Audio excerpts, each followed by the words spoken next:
आज के वीडियो में हम एग्ज़ाम्स के बारे में बात करने वाले हैं। कितने टाइप्स के एग्जामिनेशंस होते हैं इंडिया में। सभी कैंडिडेट्स के लिए ये जानकारी होना बहुत ज़रूरी है, क्योंकि आप सभी जानते हैं एग्ज़ाम जब हम अपनी प्रिपरेशन करते हैं, किसी भी एग्ज़ाम्स को क्रैक करते हैं, क्यों वो एग्ज़ाम आप दे रहे हैं। मीन्स कुछ तो स्कूल लेवल के एग्जामिनेशन होते हैं, कुछ एंट्रेंस एग्ज़ाम्स होते हैं और कुछ कॉम्पिटिटिव एग्जामिनेशंस होते हैं फॉर गवर्नमेंट जॉब्स। तो ये सभी एग्जामिनेशंस के बारे में हम डिस्कस करने वाले हैं। वैसे तो बहुत से एग्जामिनेशंस हैं, अगर हम एंट्रेंस एग्ज़ाम या कॉम्पिटिटिव एग्जामिनेशंस की बात करें जो कि गवर्नमेंट जॉब्स के लिए है, बहुत से हैं स्टेट लेवल पर भी और सेंट्रल लेवल पर भी। बट टॉप मोस्ट जो popular entrance exams and competitive examinations हैं, हम उनके बारे में इस वीडियो में बात करेंगे। अगर आप उन एग्जामिनेशंस में से किसी भी एग्ज़ाम से जुड़ी हुई आप फुल इंफॉर्मेशन चाहते हैं, आप मुझे कमेंट कर दीजिएगा। आज के वीडियो में मैं सिर्फ आपको एग्जामिनेशंस के बारे में बताऊंगी कि कौन से एग्जामिनेशंस के थ्रू आप अपनी फर्दर स्टडी के लिए एग्जाम्स दे सकते हैं और कौन से एग्जामिनेशंस हैं जिनको आप क्लियर करके गवर्नमेंट जॉब्स ले सकते हैं। ओके, सो ये सारे एग्जामिनेशंस की इंफॉर्मेशन आज आपके लिए, और ये इसलिए है जिससे कि आपको एग्जाम्स के बारे में जानकारी हो, कौन कौन से एग्जाम्स होते हैं, किस लिए होते हैं, further study and government jobs के लिए कौन कौन से हैं, और उनमें से जिसके बारे में भी आप डिटेल चाहेंगे आप मुझे कमेंट कर सकते हैं, मैं उस पर डिटेल वीडियो अपलोड करूंगी। सो फ्रेंड्स, मैं हूं आस्था एंड वेलकम करती हूं आप सभी का अपने YouTube channel government job genuine notification. Starting हम करेंगे स्कूल के जो बोर्ड एग्जामिनेशंस होते हैं, स्टार्टिंग वहीं से करेंगे। उसके बाद हम देखेंगे एंट्रेंस एग्जाम एंड लास्ट में हम देखेंगे कॉम्पिटिटिव एग्जाम्स जो कि आप जॉब्स के लिए, गवर्नमेंट जॉब्स के लिए आप दे सकते हैं। ठीक है, सो यहाँ पर सबसे पहले जो बोर्ड एग्जामिनेशंस होते हैं उसमें आप schooling 10th and 12th level पर ये एग्जामिनेशंस होते हैं। CBSE यानी central board for secondary education, ये 10th and 12th pass out के लिए, जो भी CBSE बोर्ड से 10th या 12th पास कर रहे हैं या 10th 12th स्टडी कर रहे हैं CBSE बोर्ड से, उनके लिए ये एग्जामिनेशन होता है। इसके अलावा स्टेट लेवल पर भी एग्जामिनेशन होते हैं। MP state, UP state, Bihar, Chhattisgarh state level पर भी 10th एंड 12th के जो एग्जामिनेशन है वो कंडक्ट कराते हैं। इसके अलावा ICSE means Indian certificate for secondary education, ये भी 10th और 12th जो ICSE से पढ़ रहे हैं उनके ये एग्जामिनेशन है। सो ये तो बोर्ड एग्जामिनेशन हैं जो कि आप 10th क्लास में अगर आप पढ़ रहे हैं तो आपको ये एग्जामिनेशन देने होते हैं।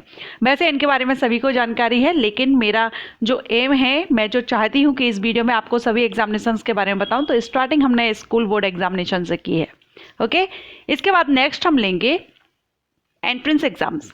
एंट्रेंस एग्जाम्स मीन्स अगर आप अपनी फर्दर स्टडी के लिए कोई एग्ज़ाम देना चाहते हैं और उस एग्ज़ाम को क्लियर करके अगर आप विश्वविद्यालय यानी यूनिवर्सिटीज़ में या इंस्टीट्यूट में, जो टॉप यूनिवर्सिटीज़ हैं, इंस्टीट्यूट हैं इंडिया में, क्योंकि यहाँ पर मैं कोई स्टेट लेवल एंट्रेंस एग्जाम्स के बारे में बात नहीं करूँगी, सेंट्रल लेवल के जो एंट्रेंस एग्जाम है और top most popular entrance exams के बारे में बात करूँगी। मैं अगेन कहूँगी, इसके अलावा बहुत से एंट्रेंस एग्जाम्स हैं, लेकिन जो मैं आपको इस वीडियो में बताऊंगी ये सबसे ज़्यादा पॉपुलर हैं। काफ़ी कैंडिडेट इनमें बहुत बड़ी संख्या में ये जो एंट्रेंस एग्जाम्स हैं इसमें फॉर्म फिलअप करते हैं।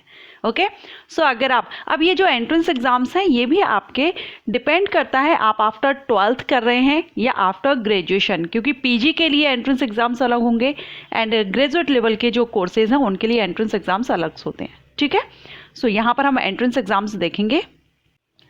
तो इसमें engineering entrance examinations in India, management aptitude test जिसको MET कहते हैं, कॉमन एप्टीट्यूड टेस्ट यानी CAT and joint entrance examinations JEE, medical entrance exams. अब ये डिपेंड भी करता है कि आप किस फील्ड में जाना चाहते हैं, किस फील्ड में आप अपना करियर बनाना चाह रहे हैं। लाइक अगर आप इंजीनियरिंग में जाना चाहते हैं तो इंजीनियरिंग एंट्रेंस एग्जाम्स अलग होते हैं। फैशन एंड टेक्नोलॉजी या डिज़ाइनिंग में जाना चाहते हैं तो उनके एंट्रेंस एग्जाम्स अलग होते हैं। मेडिकल लाइन में जाना चाहते हैं तो उनके लिए अलग से एंट्रेंस एग्जाम्स होते हैं। लॉ एंट्रेंस एग्जाम्स अलग होते हैं। तो ये डिपेंड करता है आप किस सब्जेक्ट से हैं, किस फील्ड में आप आगे जो फर्दर स्टडी है वो आप करना चाहते हैं। तो ये एंट्रेंस एग्ज़ाम आपकी एलिजिबिलिटी पर डिपेंड करता है।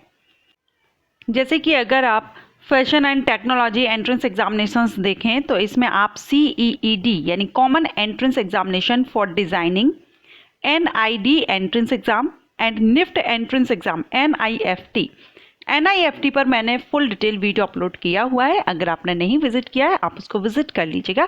एंट्रेंस एग्जाम प्लेलिस्ट क्रिएट की गई है, वहाँ पर आप सारे एंट्रेंस एग्जाम्स के वीडियोस मिल जाएंगे। इसके अलावा अगर आप फिल्म एंड टेलीविज़न एंट्रेंस में जाना चाहते हैं तो यहाँ पर इनके जो एंट्रेंस एग्जामिनेशंस हैं वो film and television institute of India entrance examinations, national school of drama यानी NSD स्क्रीनिंग टेस्ट, ये कुछ एग्जामिनेशंस हैं अगर आप फिल्म या टेलीविज़न में जाना चाहते हैं।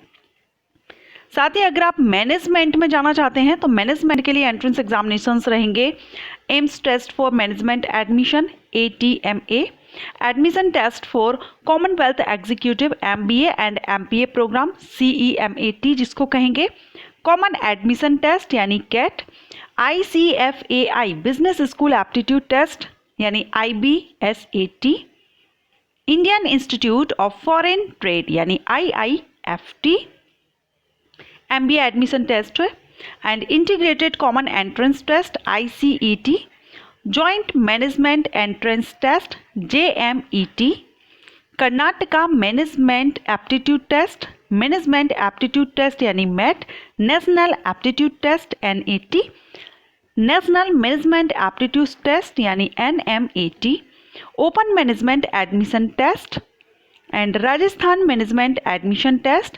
सो ये अगर आप जिस भी फील्ड में जाना चाहते हैं, इंजीनियरिंग में जाना चाहते हैं या फैशन डिज़ाइनिंग में जाना चाहते हैं। इसके अलावा अगर हम बात करें तो इसमें JEE mains, JEE advance and AIIMS, JIPMER, NEET, BITSAT, UGC NET, CSIR NET, CUET, ये जो एंट्रेंस एग्ज़ाम्स हैं ये काफ़ी पॉपुलर हैं और इनमें बहुत बड़ी संख्या में कैंडिडेट या स्टूडेंट अप्लाई करते हैं अपनी फर्दर स्टडी के लिए। अब इनमें से आप जो भी एंट्रेंस एग्ज़ाम्स के बारे में जानना चाहते हैं, अगर आप फर्दर स्टडी करना चाहते हैं ग्रेजुएट लेवल पर या PG लेवल के लिए, दोनों के लिए अलग अलग एंट्रेंस एग्ज़ाम्स होते हैं। ये डिपेंड करता है आप आफ्टर 12th दे रहे हैं या आफ्टर ग्रेजुएशन आप सर्च कर रहे हैं। अगर आप चाहते हैं आफ्टर 12th पर, मैंने वैसे वीडियोज़ अपलोड किए हुए हैं आफ्टर 12th कौन कौन से एंट्रेंस एग्ज़ाम्स हैं, तो आप विजिट कर लीजिएगा। ये एंट्रेंस, इसके अलावा और भी एंट्रेंस एग्ज़ाम्स हैं बट ये मोस्ट पॉपुलर एंट्रेंस एग्ज़ाम्स हैं, जिसमें कि नीट एंट्रेंस एग्ज़ाम्स के बारे में आप सभी जानते होंगे, नेट JRF के बारे में आप सभी जानते होंगे। तो ये एंट्रेंस एग्ज़ाम्स के बारे में अगर आपको इनमें से जिसमें भी आपको जानकारी नहीं है आप मुझे कमेंट करके पूछ सकते हैं, मैं डिटेल वीडियो अपलोड करूँगी। अगर हम इंजीनियरिंग में देखें तो इसमें graduate aptitude test and engineering, graduate management admission test and GMAT, graduate record examination, so ये स्कॉलस्टिक एप्टीट्यूड टेस्ट भी यहाँ पर होता है। Test of English as a foreign language में अगर आप करना चाहते हैं तो वो भी यहाँ पर होता है TOEFL यानी test of English as a foreign language. तो ये एंट्रेंस एग्जाम्स के बारे में हमने जाना। अब हम बात करेंगे कॉम्पिटिटिव एग्जामिनेशंस यानी वो एग्जामिनेशंस जिनको अगर आप क्लियर कर लेते हैं तो आप डायरेक्ट जॉब लेते हैं, या तो आपको डायरेक्ट ज्वाइनिंग मिलती है या फिर आपको 3 से 4 साल के लिए ट्रेनिंग दी जाती है, आपको प्रिपेयर किया जाता है और आफ्टर जो एक फिक्स पीरियड रहता है, ड्यूरेशन रहता है, उसके बाद आपकी परमानेंट भर्ती कर दी जाती है। सो अभी हम कंपटीशन एग्जामिनेशंस के बारे में बात करेंगे फॉर गवर्नमेंट जॉब्स, जिसमें सबसे पहले आता है UPSC union public service commission. इसकी तरफ से सिविल सर्विस एग्जामिनेशंस का नोटिफिकेशन रिलीज होता है और साथ में IFS का, इंडियन फॉरेस्ट सर्विसेज का। सो CSE के लिए तो सभी कैंडिडेट एलिजिबल होते हैं। Graduate candidate CSE UPSC CSE यानी सिविल सर्विस एग्जामिनेशन, जिसके थ्रू आप IAS ऑफिसर, IPS ऑफिसर, ये जो रैंक की पोस्ट रहती हैं उन पर आप भर्ती होते हैं। सो UPSC सबसे इंडिया की फर्स्ट नंबर की ये ग्रेजुएट लेवल की जो एग्जामिनेशंस हैं, कॉम्पिटिशन एग्जामिनेशन गवर्नमेंट जॉब्स के लिए, ठीक है। इसके बाद सेकंड जो है वो है SSC staff selection commission. SSC के द्वारा भी बहुत से नोटिफिकेशंस रिलीज़ किए जाते हैं और हर साल भर SSC के द्वारा नोटिफिकेशंस रिलीज़ किए जाते हैं। आफ्टर 2 मंथ 3 मंथ, हर 2 महीने 3 महीने में SSC के द्वारा नोटिफिकेशन रिलीज़ किए जाते हैं। एंड यहाँ पर SSC के द्वारा जो भी नोटिफिकेशंस रिलीज़ होते हैं सभी, यानी आप एक ये मान के चलिए कि अगर आप 10th पास हैं, 12th पास हैं, ग्रेजुएट हैं, सभी के लिए एसएससी के द्वारा नोटिफिकेशन रिलीज़ किए जाते हैं और ये नोटिफिकेशंस अलग अलग रिलीज़ होते हैं। 10th लेवल के लिए अलग रिलीज़ होगा, जैसे कि एसएससी जीडी हो गया, एसएससी एमटीएस हो गया, ये 10th लेवल के लिए हो गया। 12th लेवल के लिए अलग आता है, स्टेनोग्राफर के लिए अलग आता है, जिसको कि हम अगर देखें एसएससी के द्वारा जो एग्जामिनेशंस हैं तो इसमें SSC GD constable, SSC MTS, SSC CGL जो कि ग्रेजुएट लेवल का होता है, एसएससी सीएचएसएल जो हायर सेकेंडरी लेवल यानी 12th लेवल का होता है, एसएससी जूनियर इंजीनियर एंड जेएचटी के लिए भी होता है, सीपीओ के लिए होता है। बहुत से अलग अलग वैकेंसीज आती हैं, लेकिन इसमें एक एसएससी के द्वारा एक ऐसा भी नोटिफिकेशन रिलीज होता है जिसमें कि 10th से लेकर के ग्रेजुएट कैंडिडेट एलिजिबल होते हैं।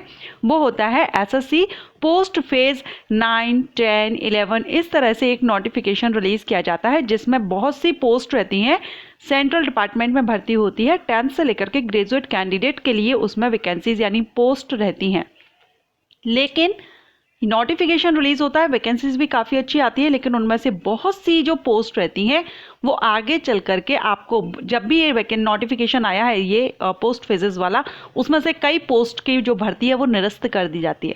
अप्लाई कर सकते हैं, बहुत सी अच्छी वैकेंसीज आती हैं, लेकिन कई पोस्ट वहाँ पर निरस्त भी की जाती है, हटाई भी जाती हैं।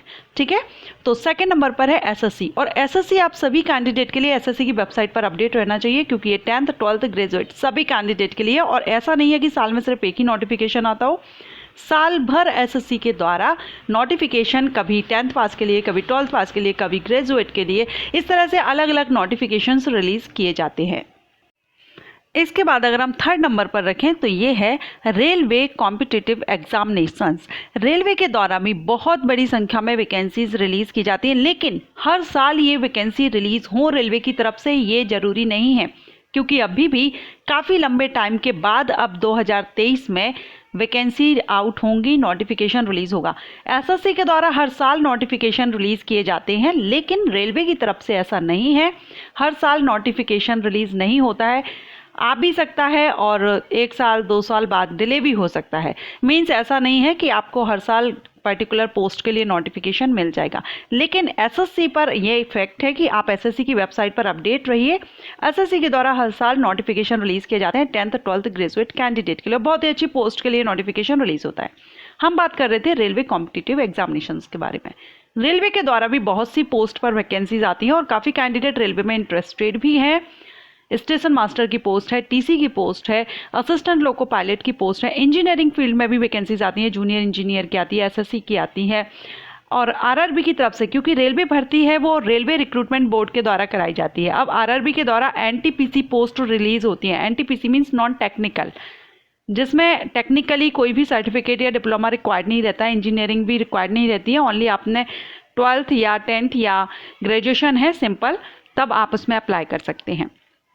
सो रेलवे की अगर वैकेंसीज का आप वेट करते हैं तो रेलवे रिक्रूटमेंट बोर्ड, आप 21 बोर्ड हैं ये आरआरबीज, आप जिस भी जॉन से बिलोंग करते हैं वहाँ की आरआरबीज की वेबसाइट पर आप अपडेट रह सकते हैं। भोपाल आरआरबी एंड बिलासपुर में है, या आप चेन्नई में रह सकते हैं, जहाँ से भी आप बिलोंग करते हैं वहाँ पर आप अपडेट रहिए।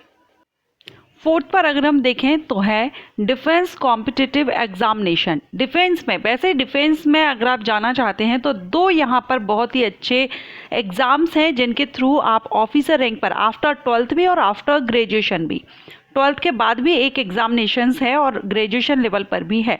दोनों में ही अगर आप सिलेक्ट हो जाते हैं तो आप ऑफिसर रैंक पर ज्वाइनिंग आपको डिफेंस में मिलती है। तीनों में से किसी एक में आप ज्वाइनिंग लेते हैं, एयरफोर्स, आर्मी या नेवी, तीनों में से किसी एक में आपको ज्वाइनिंग मिल जाती है ऑफिसर पोस्ट के लिए। अगर आप 12th लेवल पर देना चाहते हैं डिफेंस कॉम्पिटिटिव एग्जामिनेशंस तो वो है एनडीए। ठीक है, एनडीए एग्जामिनेशंस के बारे में आज सभी कैंडिडेट को बहुत ही अच्छे से पता है। सो एनडीए पर भी मैंने डिटेल वीडियो बनाया हुआ है, इसके बारे में मैं ज़्यादा कुछ नहीं बोलूँगी, लेकिन ये 12th बेस, कोई भी किसी भी स्ट्रीम से आपने 12th पास आउट किया है आप एनडीए एग्जामिनेशन दे सकते हैं। सेकंड है CDS examination. CDS examination graduate level candidate के लिए है। आफ्टर ग्रेजुएशन आप CDS एग्जामिनेशन दे सकते हैं और ये भी बहुत ही अच्छी पोस्ट पर आपको भर्ती मिलती है। तीनों में से किसी भी एक को आप ज्वाइनिंग ले सकते हैं। डिफेंस के लिए ये 2 मोस्ट हैं। इसके अलावा फिर अपने अपने लेवल पर सभी डिपार्टमेंट्स वैकेंसीज रिलीज करते हैं। CRPF की तरफ से, BSF की तरफ से, आर्मी की तरफ से सभी करते हैं, लेकिन ये है नेशनल लेवल के हैं। नेशनल लेवल का वैसे डिफेंस में सभी वैकेंसीज रहती हैं, ऑल इंडिया से अप्लाई कर सकते हैं, लेकिन ये जो 2 एग्जामिनेशन है इनके थ्रू आप डायरेक्ट ऑफिसर रैंक पर ज्वाइनिंग ले लेते हैं। 5th नंबर पर है बैंक कॉम्पिटिटिव एग्जामिनेशंस। बैंक में अगर आप जाना चाहते हैं तो SBI PO, SBI clerk, IBPS PO, IBPS clerk, IBPS RRB, RBI assistant, इस तरह से नोटिफिकेशंस रिलीज होते हैं और ये सभी ग्रेजुएट कैंडिडेट के लिए है। सो ये टॉप मोस्ट एग्जामिनेशन है। इसके अलावा स्टेट लेवल पर भी PSC के द्वारा नोटिफिकेशन यानी लोक सेवा आयोग के द्वारा नोटिफिकेशन रिलीज होते हैं, स्टेट लेवल पर होते हैं। हमने यहाँ पर नेशनल लेवल के इंडियन कोस्ट गार्ड के द्वारा नोटिफिकेशन रिलीज होते हैं, लेकिन उसमें भी बहुत से कैंडिडेट हैं जो जाना पसंद नहीं करते हैं, लेकिन इंडियन कोस्ट गार्ड भी अच्छी है, नेशनल लेवल की है, ऑल इंडिया से उसमें भी अप्लाई कर सकते हैं। अभी हमने यहाँ पर एंट्रेंस एग्जाम्स, कॉम्पिटिटिव एग्जामिनेशंस के बारे में बात की और बोर्ड एग्जामिनेशंस। ये जो एग्जामिनेशन है टॉप मोस्ट पॉपुलर है। आप इनके अलावा आपको और भी कई एग्जामिनेशंस मिलेंगे, लेकिन ये सबसे ज़्यादा पसंद किए जाने वाले और सबसे ज़्यादा जो कैंडिडेट हैं, स्टूडेंट हैं, इन एग्जामिनेशंस के लिए फर्दर स्टडी के लिए करना चाहें तो वो मैंने आपको एंट्रेंस एग्जाम्स बताए हैं। अगर आप गवर्नमेंट जॉब्स के लिए है तो भी मैंने आपको यहाँ पर सारे कॉम्पिटिटिव एग्जामिनेशंस यानी कि 5 यहाँ पर एग्जामिनेशंस ऐसे बताए हैं।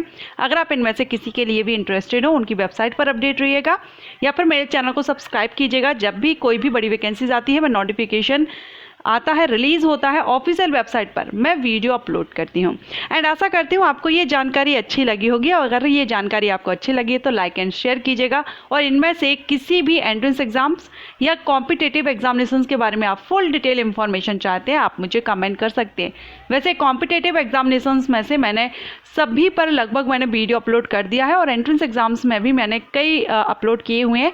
आप प्लेलिस्ट चेक कर लीजिएगा, आपको वहाँ पर सारे वीडियोस मिल जाएंगे। फिर भी अगर किसी पर्टिकुलर एग्ज़ाम के बारे में अगर आप जानकारी चाहते हैं, आप मुझे कमेंट कर सकते हैं, मैं वीडियो अपलोड करूँगी फुल इंफॉर्मेशन के साथ। Thank you so much.